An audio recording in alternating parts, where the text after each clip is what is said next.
Welcome, everybody, back to 7th and Elm Bar and Grill here in downtown Terre Haute. There we go. We got a packed house. Last week, Coach, I had to tell everybody here to get into the show a little bit. I guess after you win your first game of the season, makes things a little bit more happier around here, doesn't it? Yeah, absolutely. Everything's better after a win.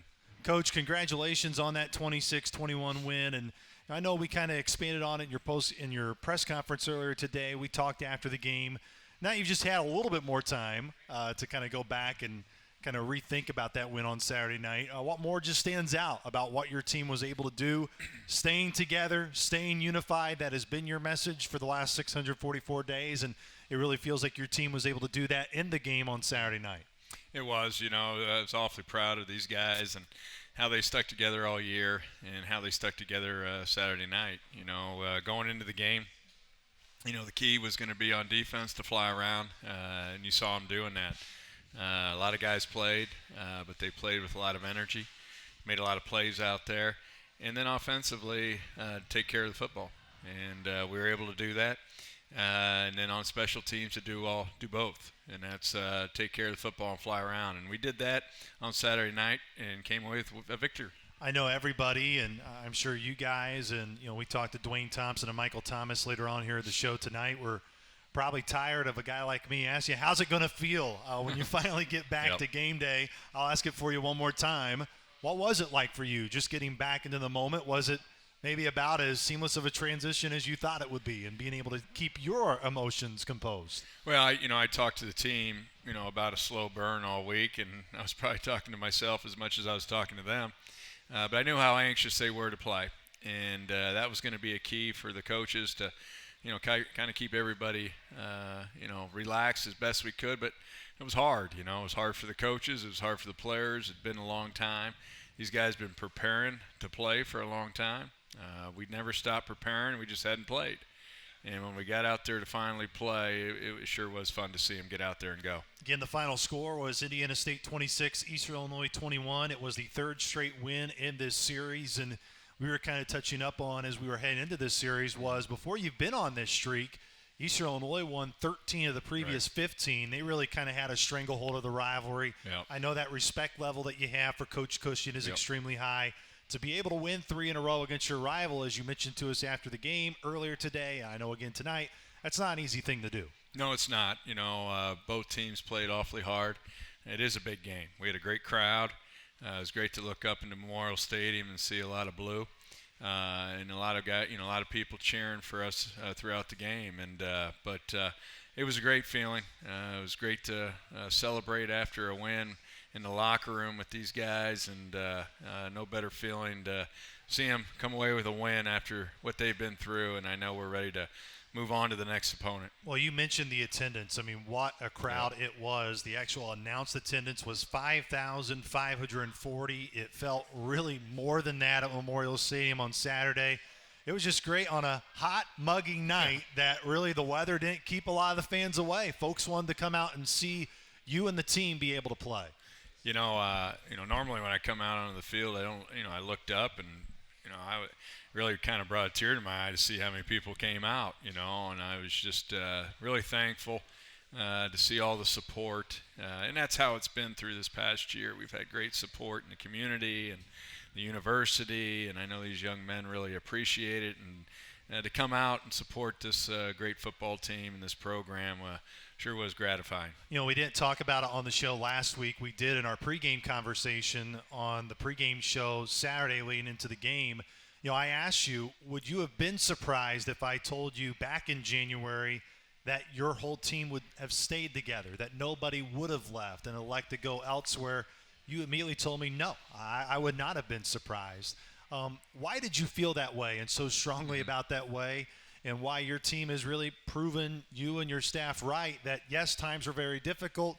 People were probably going to be trying to pry certain guys away, but nobody did ultimately leave. I really didn't think we'd lose too many, and we didn't. They all stuck together. But it came as no surprise because of what these young men have been through. A good majority of them were on the 0-11 team, and a good majority joined that 0-11 team. You're going to talk to Michael Thomas here in a little bit. He was on that 0-11 team. Then you're going to talk to Dwayne Thompson. Dwayne Thompson, he joined that team, and amongst money. And so what they've been through, to go from 0-11 to go through to 7-4 and to continue to fight. These guys are a close-knit team. They care about one another. They play for each other, and it came to no surprise that they fought through it. Head coach Kurt Mallory is here. It's the Indiana State Coaches Show live from 7th and Elm Bar and Grill. Tom and Mary Hellman, great to be with us here tonight. Last week they were on vacation, so good to have them here in person here for the show here this year, as we were very happy to get our plans back here at 7th and Elm this year for the show. You know, kind of diving back into Michael Thomas, who's going to come on the show later. Of course, his brother Matei on this team as well. But I told this story to Mike after the game on Saturday. You know, I think what really stands out, if you don't understand how great of a leader he has been, you go back to 2018, which was his last year as a wide receiver. You actually found out, I think, right before fall camp that he had a torn labrum in his hip. Yep. And he could have elected to have surgery and miss the whole year. Instead, he's like, no, coach, I'm going to play for you. Yep. He played your first 4 games, helped you get that year started, and then got his surgery. I know that speaks volumes about Mike and everything he really embodies for your program, but also making a position switch. And now I think he's pretty good on the back end of your defense. Yeah, no question. You know, I remember like it was yesterday, you know, I get a call from Michael, and he says, hey, Coach, can I meet with you in the morning? And I said, yeah, no problem. And, you know, we had some injuries, and, you know, we were not real deep like we are now at safety and in the secondary. And, you know, I wasn't thinking anything of it. And he came into my office and says, Coach, you know, what do you think about moving to safety? And I about gave him a big old kiss and a hug, and I was so excited, you know. I said, you know, if you're going there, you're going to start. And, you know, you're a starting wide receiver. I'm not going to go over there and just and then, you know, after a while, you know, he came to my office and goes, now, Coach, is this going to – I said, this is permanent now. You're stuck. You're stuck on the defense. And he wanted that. You know, he really did. He didn't want to go from DB back to – you know, he wanted this to be a full-time deal. And he's really made the most of it and is playing really well for us. DT, who's going to be on the show tonight, Dwayne Thompson as well, throughout fall camp, tweeted about it. You guys were very impressed with what DT was doing in camp, and then you get him in a game on Saturday night where he's being moved to a lot of different positions. That may surprise the fan that maybe didn't hear his name a lot, but I know the guys who are in the grind each and every day were not surprised at all to see what DT was able to do for you guys Saturday against Eastern Illinois. I gave up trying to keep up where Coach Wilson was playing all these guys, you know, and I walked up to Dwayne. I think I said, hey, you know, I think, you know, we're going to Ty's going to go in, and, you know, you're going to go. I mean, he was playing nickel. He was playing safety. I thought he was going to go in at corner. I mean, and nothing rattled him. He just, okay, you know, right, jumped in there and played a lot, played really well for us. He's really had a good camp. I'm really excited at the future he's going to have and the season he's having. You know, he just can do a lot of things, and but he's playing really good football for us right now. So let's go back to the game just a little bit for those that maybe didn't get to watch it closely on Saturday. You start the game about as perfect of a way as you can get it. Defensively, you get them behind the sticks, you force a 3 and out, and then offensively, you get the football, and you take it down the field and drive and get a start to the game. Could you have scripted a better start to that game on Saturday? No, it was a great start of the game. You know, obviously went 3 and out. Noke Moala went in there, you know, we get a holding penalty right away, so I put him behind the chains. We got him out on a 3 and out, got the ball back, and went right down the field. And came out throwing it, you know, and Anthony did a great job. I think we were 4 for 4, you know, right from the beginning, and just really had a nice drive. And then, you know, pushed it in at the end of the drive for a touchdown and started off the way you'd want. When you think of the offense and what you wanted to ultimately see from Anthony Thompson, who was named your starting quarterback, did Anthony kind of check that list of things that you wanted to ultimately see? I know there's always things to improve for everybody and not just trying to signal out one guy. But in terms of being the starter, how did you feel he handled that role, specifically being named the starter at the end of fall camp and then carrying that through to the first game? Well, the first thing you look for is how you're going to manage it and take care of the football. And, of course, we didn't turn the ball over. But he needed that just like we all did. We hadn't played in a while, but, you know, of course, for him, even longer. You know, he was at Northern Illinois, played a little bit.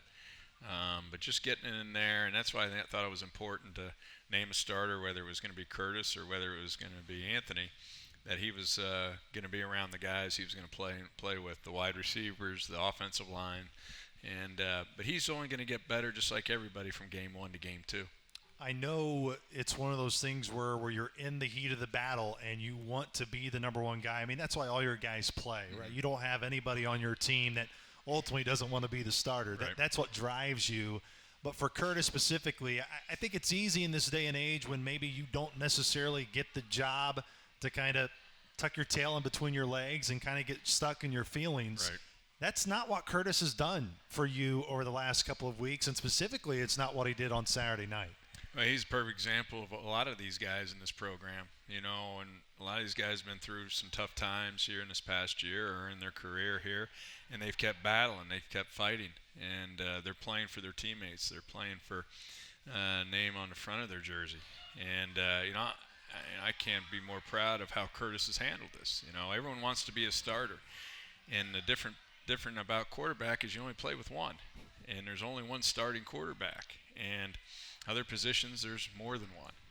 And when we did do that, sure, he was disappointed. Who wouldn't be? But you know what? During the game, I look over. I mean, he's coaching. He's cheering. He's watching.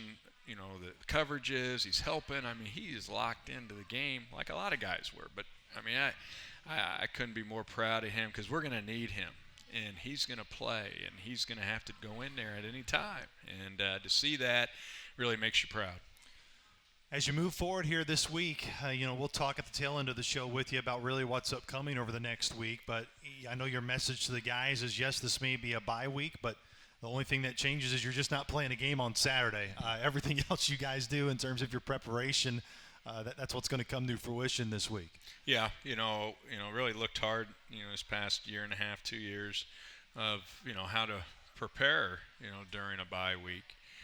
As you said, it's not an off week, it's a bye week, and how you prepare during those 2 weeks. And, we've got a lot of improvement to go from game 1 to game 2 and how we use this time. It couldn't really come at a better time, to be quite honest with you, Luke, because you get that game under your belt, but there's still a lot of things that we got to improve on, and we're going to use that time to practice and get after it this week. And obviously, we're going to get into Northwestern. They have not played a game, but we, obviously seen their film from the fall. We'll be able to watch them Friday night and kind of check and see if it's what the similarities are, and put together, finalize the game plan, and get ready to go next week. Before we bring DT and Michael Thomas on the show, I want to ask you about an individual who joined our broadcast team over the weekend. That's Trent Miles. Coach Miles joins us this year. It's his first year being on the radio broadcast team for us. And I think a lot of people forget what Coach Miles maybe accomplished during his time at Indiana State. Both of you very similar starts in terms, had to do some culture rebuilding when you stepped in the door, but ultimately got it going and got it rolling into the success here in the last 10 years. What's Coach Miles meant to you and that relationship you've been able to build with him, and of course him locally in the Boys and Girls Club here in town? There's so much he does in the community now, but also just having that mind around this year and being part of the program in this new role. Well, he's been a great sounding board for one, and I welcome him anytime, any opportunity, and I love talking to him. No one loves Indiana State in this football program more than Coach Miles. I remember, getting a phone call late at night and from Coach Miles, and he called up and says, "Hey, Kurt, you're going to get this job." And I said, "Really?" He said, "Well, I don't know how he knew, but he knew." And but he was right, and about 15 minutes later, I got a call from Sherrard if he would meet me in Terre Haute. I was in Chicago recruiting. I, of course, jumped in a car, drove down to Terre Haute, met him at the Cracker Barrel, and next thing I get offered the job. But, he knew right away. But Trent has been a great friend of the program. He's always welcome. I'm always telling him, "Hey, come to practice. Come in. You're always welcome." And you're the smart one. You're the one that got him. Now now he has no choice. So you got him.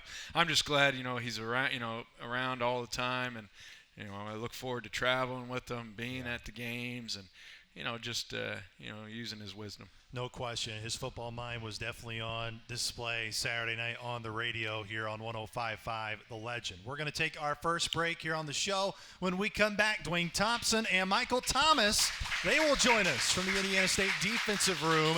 This is Indiana State football and the Indiana State Coaches Show live on 105.5 The Legend. Well, welcome back to the Indiana State Coaches Show live from 7th and Elm Bar and Grill. I guess Coach Mallory's the only one that can get applause, right?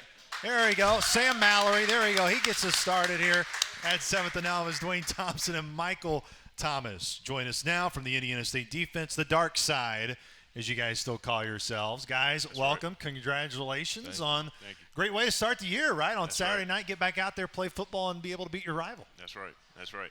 What was most fun just about Saturday night? DT, we'll start with you. Just getting back out there and playing. I know we've talked about it. We were going through it. I know you guys were tired about me interviewing you and talking about what it's going to be like when you finally put those pads on and were able to go hit somebody else. What was that moment like for you, DT? Definitely just being able to go against somebody else other than my teammates. Just getting back in the pregame rituals and riding on the bus. Just getting back into it. Yeah. So. The pregame is always really fun. It's always fun just being with the guys, being at the pregame meals, getting in the motions, and being with the coaches and getting back into that same ritual. You know what I'm saying? And being consistent with that. It's always fun thinking about what are the memories that you think about when you think about the past. When I think about the last 3 seasons, I always think about those pregame meals. I always think about those pregame stretches. I always think about celebrating with the team afterwards. And that was probably one of the funnest moments. Getting done with the game, winning the game, and then getting in the locker room and we just go crazy. Celebrate.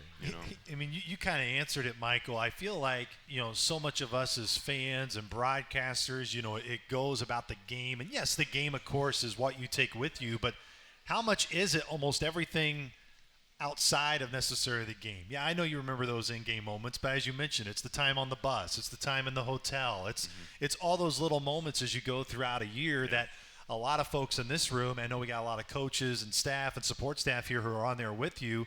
I feel like sometimes the common fan doesn't really understand or comprehend the amount of time you guys put into this and how much you guys are around each other. Yeah, no doubt. And we talk about it all the time. People make a place, and I think that goes a lot to tie in with what we're talking about. Being around each other so much, we form these deep relationships and we form this family, we form this brotherhood so that, these moments that we remember is these fun times that we got to spend together. We want to play on the field together. We want, to go through this process. We have this common goal, and people always talk about how it's the journey. It's not just the end result, but it's the journey, and it's being with those people on this journey, being with this coaching staff, with these players, with these teammates on this journey, doing these different things in the process in order to get the successful result. DT, let's go to you. Your journey here, I know, has been one that has been filled with ups and downs, Definitely. but what's made this time right now an up for you? Where do you feel you've been able to put in the work, not just in camp? It started a long time ago for you to know that you wanted to make this year count. Right. So just what Mike's saying, just being in the moment and embracing every minute of it. So getting closer to game day, I was anticipating it like the further away we were, but the closer I was getting, I was more just worried about going day by day and just being in the moment, soaking it all in and preparing for this season. How much easier, I don't know if easier is the right word, but when you're out there, DT, it's clear that you're confident in what you're doing. Right. You know where to go. Where maybe early on, I know that's probably common when you're early and young, where maybe you're trying to figure out exactly where to go and there's a little bit of hesitation, but no matter where you were on Saturday, you were just flying around to the ball. Yeah. What's gotten you to that point? Preparation. That's as easy as I can put it. Our coaches talk about it all the time, being prepared for the moment. And when you prepare every day like it's game day, then game day is easy. And that really, I applied that to my game, and it's helped out a lot. Dwayne Thompson, Michael Thomas are our guests here on the Indiana State Coaches Show. The Sycamores get the win Saturday night against Eastern Illinois. 26-21 was the final score. The guy to my far left, Michael Thomas, you had a decent night. I mean, I told you to get me one interception. You went ahead and got two. Yeah. And the first one, by the way, you made. I thought Coach Miles' question to you after the game on Saturday was great in your explanation. Go through that again, because that was one of the best interceptions I have seen in person definitely easily in my time here. Why were you able to jump that route and know that it was coming? Yeah, it was cool that Coach Miles noted that when we talked after the game. I know that the first time we saw it, and we had been watching this on film, Coach Wilson had pointed this out on film, when we get this look that when he does this skip stall release, he's going out. And so when I seen it the first time, I told Coach Miles, I told him in the first quarter, did you see that play? He did the skip stall release. He went out and I pushed him out of bounds. So then the next time that I seen that look and that release, I knew that he was going out, and so I was able to get a jump on it. You never lost those wide receiver hands, did you? The receivers on the team like to argue that. They like to say that, but I like to tell Trez, Dejan, and Dante Hendricks specifically that no, I have not. Yeah, no question. Those 2 interceptions are big, and I know Coach Mallory, your second one, even though maybe to a fan not as, or even from my perspective, may not be as flashy as your first one was because you left your feet, both hands extended out in front of your body. But that's not the easiest thing either, where a ball gets deflected and ricocheted, and it wasn't like you bobbled it at all and stuttered. I mean, you caught that thing and went off. Walk us through that second play and kind of what you saw and why you were ready in that moment to just book it to the end zone. Yeah, once again, we had seen, Coach Wilson had been saying it all week, that there's going to be an opportunity where the ball gets tipped in the middle of the field, and if you're driving the ball, that it's going to fall right into your lap. And that's all that happened, The ball got tipped. It fell into my lap. I just hit the sideline and, was just thinking, don't get caught, don't get caught. Looked up at the Jumbotron and saw that there wasn't anybody around and jogged in. Well, you can brag to Ty Hambright because Ty Hambright against Southern Illinois had an interception. He ended up getting caught. So he was a little bit younger. Now I guess the speed I'm sure Ty's been able to improve on. Not to pick on you, Ty. But I know that was a fun memory for him back in a big-time road win against Southern Illinois a couple years ago. This week, even though it is a bye week, you maybe not necessarily play on Saturday. DT, what do you do during this week to really just make sure that you stay sharp and that you can even get sharper before you get to next week? Well, I'm just taking a bye week as another week of preparation to get ready for Northwestern. So just getting my body back and watching film. And they play on Friday, so I'm going to take the film that I watch from their 2020 season and see what they're still doing in 2021. And just try to get ready and just prepare as hard as possible for Northwestern. Mike, I'm sure it's the same thing for you. You being a savvy veteran here, how do you try to make sure that you utilize this time the right way? Yeah, I think getting your body back is important for the guys that need it. Getting that extra time for the guys that are a little beat up from last game and need those 2 weeks to really come fresh and really to focus on the mistakes that we made in game 1 and get those corrected game 2. And so getting an extra week to get those corrections made is going to be really helpful in like Coach said, making our biggest jump from week 1 to week 2. Making that big jump, one of the reasons you guys, I feel like on the back end, feel like you're so good and so much stronger is because of the pressure that is applied up front. I know you guys focus on your role and mostly your role, but when you have someone like Anoke Mawala, when you have Caleb Brewer, when you have Lucas Hunter, when you have Gavin Deneen, when you have all those guys that Coach Smith can rotate up front, how would you equate, Michael, how good that front four you guys have, and really more than the front four, because of all the different guys that Coach Wilson and Coach Smith can rotate in there, and we saw that Saturday night. Yeah, exactly, and that's a good point because it's not just those guys, and those guys are ridiculous, but to keep those guys fresh, we got so many, Alton Nobles, we got so many guys after those guys, I think of Cade Pratt, I think of Chris Reed, guys that are continually rotating in the game and staying fresh and able to get after the quarterback, play after play and just cause disruption the whole game. I know, Dwayne, there's so many guys within your room, within your guys' room, the safety room, that could easily be here and be talked to as well. And have had really good fall camps. You guys, as the Jack Boys, as you call yourselves, what do you enjoy most just about your room, this position group? And I know Michael's a big part of that, but there's so many other guys I know that you look up to and really enjoy playing with in that position group. Just being able to learn from everybody, and we like to learn off each other, and just our competitive spirit and wanting to be the best, and not being able to, or not being afraid to tell one another that, like, if we're lacking in a certain area or something like that, just being able to trust the whole room and being able to trust the guy going in after you or having to sub out for somebody.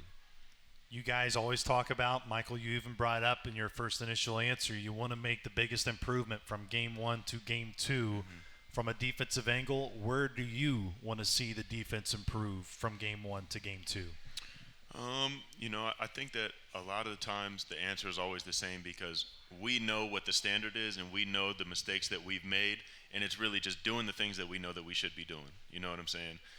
And so, that's the answer. Doing the things that we know that we should have did and that we know that we could have did, and just, being cognizant of that and doing them, week 2 and working on those things throughout the week and just, the different communications, the different assignments, that we may have messed up, that we knew but that we just didn't execute. And so, just continuing to work on our technique, and the things that we didn't do as far as our technique, and tightening those things up and doing those week 2. Well, I have a feeling, Michael Thomas, you're going to get some national awards coming up here for your performance to start us off over the weekend. Guys, DT, it's been great to see you continue to grow here into the role that you guys have had. Appreciate you both hopping on the show and having a little bit of fun. Thanks, Luke. Thanks, guys. Once again, that was Dwayne Thompson and Michael Thomas. We'll take a break. When we come back, we'll have plenty more here on the Coaches Show, including defensive coordinator Brad Wilson will join us right after this. This is Indiana State Football on 105.5 The Legend. Welcome back to 7th and Elm Bar and Grill. The Indiana State Coaches Show rolls along. Now I get to welcome in someone who I've seen be able to grow here. He went from a no ball cap look early in his tenure here to now always wearing a ball cap to not wearing his ball cap here tonight at 7th and Elm. But that's defensive coordinator Brad Wilson. Coach Wilson, always good to catch up with you, my friend. I'm sure for you, there's always things as a coach you want to clean up and get a little bit better, but there's probably nothing better than leaving Memorial Stadium after a win. Oh, absolutely. I think, as Coach said after the game Saturday night, just very refreshing, a tremendous win to be a part of with everything that these young men have been through for the last number of months, and to see them stay together through all that and then handle the adversity throughout the course of that game and ultimately come out on top was very fun to be a part of. You brought up to me actually early in fall camp, and I asked you the question of, what's your response to anybody that says, man, what's Indiana State going to look like? How's Indiana State going to be ready come the first game, knowing it's going to have been 644 days? And your answer to me I thought was awesome, and I thought was direct, and it was, Luke, football is a game where you spend the majority of your time preparing to play than actually playing. And for the last 644 days, we've been doing that, preparing to play. What made you so confident that you really felt that the team in this program embodied that? That is exactly what you were doing. You were preparing to play for the last 644 days. For me, it went back to the very day after we had made the decision and Coach had made the announcement that we weren't going to play in the spring. And we met with all of our guys, and we were able to get in front of them, meet with them individually, meet with them collectively, and then going down into the weight room and seeing the group down in there and the way they were working, the way they were supporting each other, you'd have never known that you had just gotten the news that you weren't going to play in the spring. And I think at that point there, I think you knew that you had something special and you were going to be excited to see these guys play in the fall. We just had Dwayne Thompson and Michael Thomas on the show. We talk about Michael a ton. DT's a guy that we were just talking about in the break. I mean, so much improvement that he's made here on the field, yes, but it's also the person he's molded into, I know, off the field that you and I both have really enjoyed to get to know. Yeah, and I think that, as we were talking about with Dwayne, just the, coming in as a corner, then playing some nickel, then playing some safety, and everywhere he's gone, he's made strides and made improvements, and I think that that's a lot of his individual growth and level of maturity. I think it's also a lot to do with the leadership and the competitiveness in every single room. But ultimately what it comes down to is it comes down to the culture and the family here at Indiana State. And it's everybody. It's the support staff. It's the strength staff. It's the academics. Because there's so many people here that touch these young men on a day-to-day basis. And it's not just us as coaches. And I think that when they can sense and feel that that sense of family, it really makes you want to, as them, as student athletes, it really makes them want to put everything they have into it and compete for each other. As you were going through the game on Saturday, you got off that great start we talked about with Coach Mallory and Mike and DT. And then kind of there in the middle, Eastern Illinois was able to move the football. I know there were some penalties that allowed some drives to get sustained. When you went back and you rewatched the film, what were the main reasons you felt that middle of the game got off to a really good start, but just maybe weren't able to sustain that there in the middle? Well, I think they had a good plan, and they did some things with, whether it was some of their tempo, whether it was, they had some guys that made some plays now. When you go back and you watch that tape, I mean, whether it was a diving catch or a one-handed catch or the quarterback really kept some plays alive and made some throws. You got to give some credit to them as well, because I don't think that when we went back and watched it, we didn't have a lot of busts and a lot of breakdowns and a lot of mental assignments missed. I think it was just a combination of we made some plays early, they made some plays throughout. Fortunately, we were able to make enough plays down the stretch to win it. Michael's interception, I know, was massive. Well, both of them were at key times, but specifically the second one, as Eastern Illinois was making a drive down the field, had a chance to tie or take the lead. Is it one of those things when you've been on the field for so long, you were thrilled that he was able to pick it and take it to the house, but also we got to go back out there after being out there for so long? Yeah, that celebration didn't last long. I think even before he got into the end zone, I said on the phones to the guys upstairs, we got to go back out, and who's going to go? Because we had just been on the field for a while, and obviously Mike stepped up, made a great play, was in tremendous position, and then from there his ability took over and was able to make a huge play for us. But yeah, that is one thing about a long score on defense like that. A lot of those guys are back out on the kickoff team, and then got to go play another drive. I know it can, someone like myself, I love taking a deep dive into the numbers and seeing the improvement you guys make each year. I went back and I looked, okay, what's the progression you guys have made on defense since you first got here? And understandably, the first year was a difficult year, but you were about 122nd on average in terms of your defensive rankings and scoring defense, averaging nearly 50 points a game, to just this past year, I think it was 35th in the country, around there in terms of scoring defense, and the numbers are going up. What is it that you feel like your defense is doing each year in terms of making those strides and showing it, not just in terms of your play, but doing it also statistically speaking too? Well, I think you heard it from both Michael and Dwayne.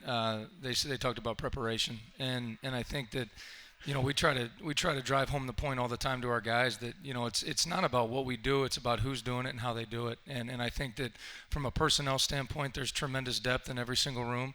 And then the way that they embrace the fundamentals and the techniques of their position and the attention to detail and their level of preparation, I think has been the biggest thing for us, because there's a million different ways to have success on defense schematically.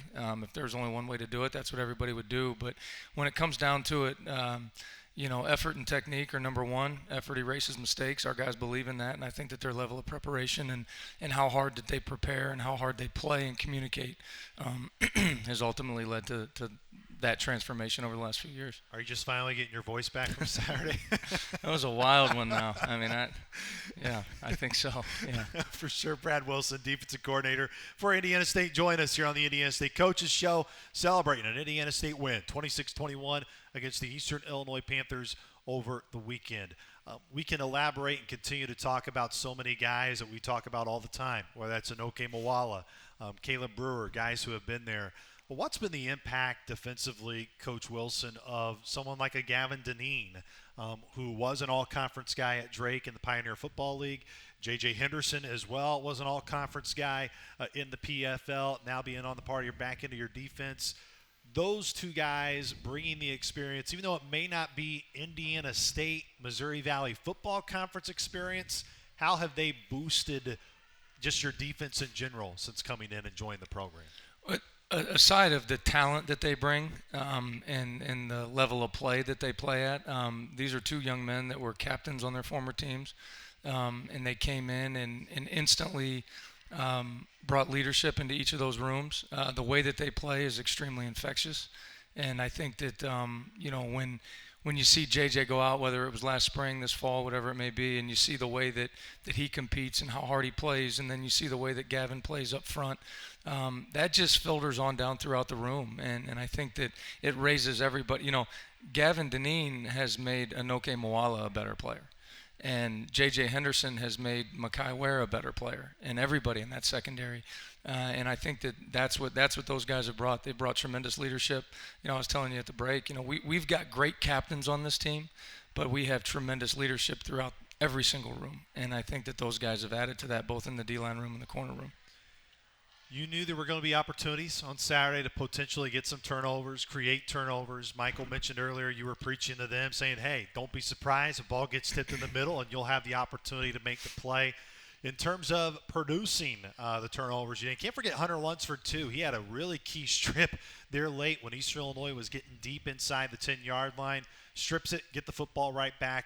It felt like just every time you were able to get a turnover on Saturday, it just came at a massive time in the game.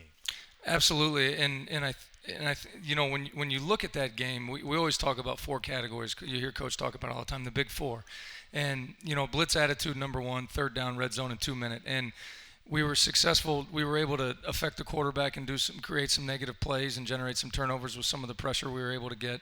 I believe they converted 4 13 third downs on the night, which is exceptional for us. Obviously, we were able to win the game at the end in 2-minute. And in the red zone, they were 3 of 3 scoring touchdowns, which obviously is not what we want to be. But when you look at the 2 takeaways that ended up being in the red zone, those were huge. And whether it was they're moving the ball down there, like you said, Hunter does a great job on the third down. They're able to convert, and he comes in and rakes the ball out. And Dwayne Thompson doesn't give up on the play, turns around, runs to the ball, and is in the right place at the right time and is able to fall on it. And then same with Mike.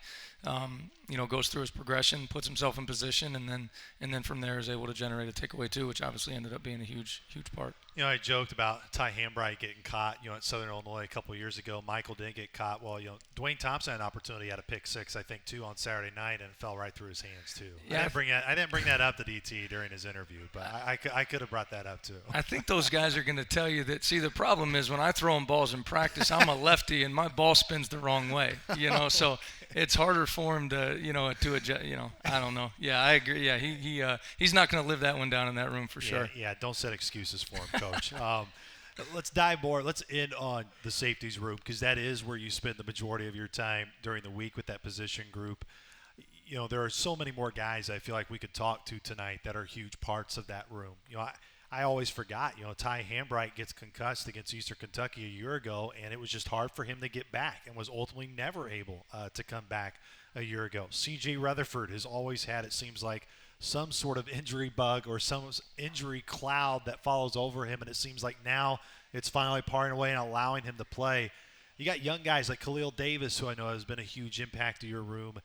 The Jack Boys, as they call them, how deep is that room, and realistically, how many guys are you comfortable throwing out there and playing? Obviously, you want a guy like Mike and DT to play the majority of the time, but you really have many guys who have proved their worth. Well, I think Saturday night, we played 7 guys at 3 positions. Obviously, Dwayne also played some nickel, but I believe we played 7 guys at 3 positions at safety Saturday night, and obviously all of them had a tremendous impact in that victory. And I think that whether it's 7, 8, 9 deep, whatever it is, those guys have shown the ability to earn the trust of their teammates and coaches that when their number's called, they are going to execute. And it's all because of whether it's, you hear us say it here all the time, that the expectation is the position.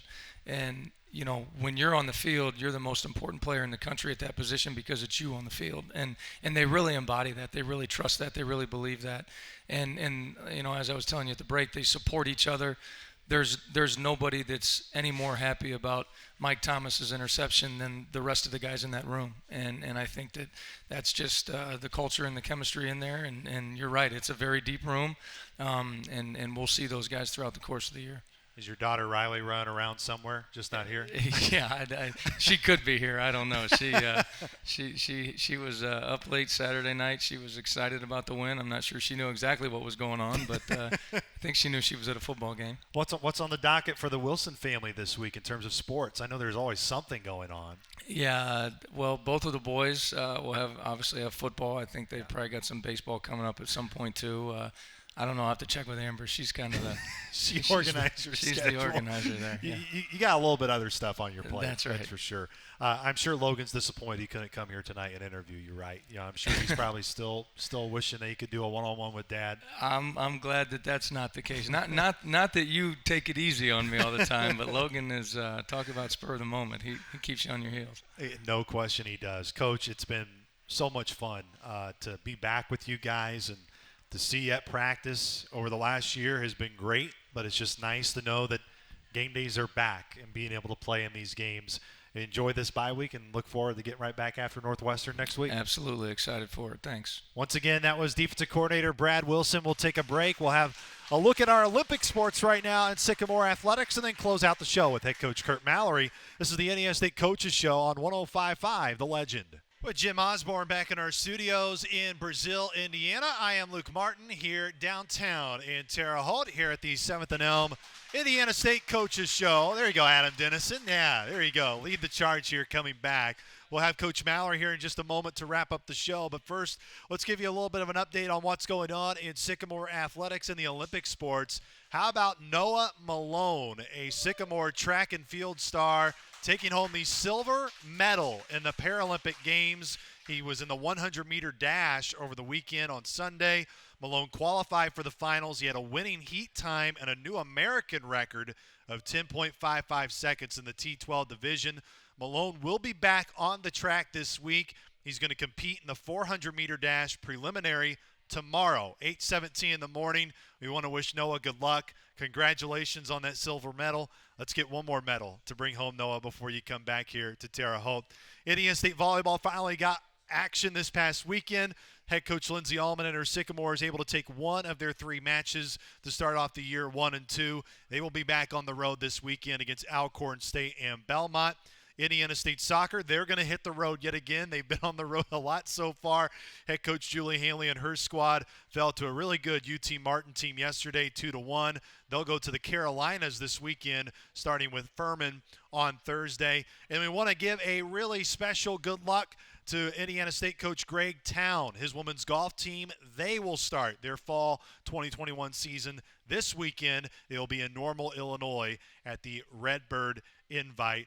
And we look forward to talking with Angie Martin of Indiana State Track and Field and Cross Country. They will get their season rocking and rolling as well here very, very shortly. That is our quick Olympic sports update in Sycamore Athletics. We will take a break. When we come back, we close out the show with head coach Kurt Mallory. This is the Indiana State Coaches Show, live from 7th and Elm Bar and Grill. Welcome back to close out the 7th and Elm Bar and Grill Indiana State Coaches Show. Again, thanks so much to the Hellman family for having us back here in the fall as week 0 is complete. Indiana State will now have a bye week here in week 1. And I know that seems kind of weird saying that verbally, having a bye in week 1 after playing week 0. I guess you can just call week 0 week 1 too, but that's besides the point. But Coach, just in terms of the schedule, what do you like just about how it does set up for your guys in terms you get a weekend, you get some preparation, now you get some time to maybe heal some wounds that you may have had on Saturday and prepare for, I know, a team and a program that you went up against a ton during your time in the Big Ten against Northwestern. Well, I like playing the week 0 game for the fact that, we hadn't played in a while. And it gave us the opportunity to start earlier than normal, which I felt like we needed to do. So we were able to report at the end of July. It gave us a couple, at least a good week before school started, and which we needed. And then after, playing that first game, you realize you know how much improvement you need to make from week 1 to week 2, and having 2 weeks to do that is going to be real beneficial. Northwestern will preview more next week and dive into that team more in the specifics. They do open up their year on Friday against Michigan State. That'll be a Big Ten game right out of the gate for them. But in essence, when you go up against the Pat Fitzgerald team, what do you respect most about Coach Fitzgerald, who, of course, had such a great career as a player at Northwestern, being a linebacker and being able to lead that program to really the peak at the time in college football, which was the Rose Bowl? Yeah, I've known Pat for a long time. I got a tremendous amount of respect for him. His football teams are always well coached. They're tough. They're very disciplined, and that's why they won their division, and they continue to. I mean, you look at what he's done and his body of work at Northwestern, not only as a player but as a coach, it's probably the most impressive in our profession today. And but just got a tremendous amount of respect for Pat, Coach Fitzgerald, and what he's done there. Well, you brought up how they won the Big Ten West in 2018. They won it in 2020. So 2 of the last 3 seasons, they've won their side of the Big Ten.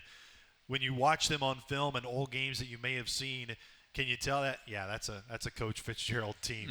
It just reminds you a lot of when he played. Yeah, absolutely. I mean, they're very sound in what they do, you know, and all they do is win, you know. And when you look at the expectations that we build here, is certainly what they do there. You know, their graduation rate, they do at a high level. You know, how they represent their program, and they win championships. And so they do it the right way. They always have and always will. And I know Pat's done a great job as a leader. Coach, we'll end on this note. I know it's one of those things where maybe you don't necessarily bring a ton of attention to it as much as we should have, but I know at the start of camp you said, hey, when we went back to January, your program didn't have a positive test in terms of COVID, and the guys have really been taking care of themselves. For those that maybe don't know, the guys that are unvaccinated are still testing and going through protocols. What is kind of the testing protocols that you guys are going through in terms of when you find out of a week of really how many guys you're going to have come Saturday? Yeah, you know, we screen every day with the young men that aren't vaccinated, and then we test on Wednesdays. And it's PCR testing that comes back in 24 hours. We have to do that within 72 hours of playing. And but you know, knock on wood, we've been okay. So we just got to continue to stay on that path. Coach, I know it has been a long road back for you guys, but gosh, it was so much fun on Saturday, wasn't it? It really was. It was great to get that win and get on to the next one. It was a great feeling.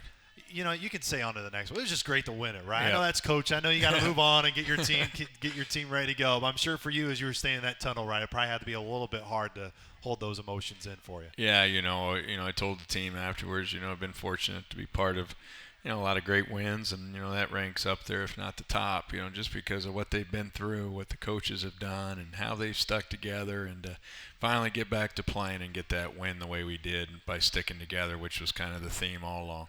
Coach, enjoy this week, and we'll regroup next Monday night and talk more about Northwestern and get ready for week 2. All right, buddy. All right, good to see you, Luke. Once again, that was head coach Kurt Mallory. Big thank you to Michael Thomas, Dwayne Thompson, Brad Wilson for joining us here on the program, and our producer back in the studios in Brazil, Jim Osborne. I am Luke Martin, voice of the Sycamores, signing off from 7th and Elm Bar and Grill. This has been the Indiana State Coaches Show.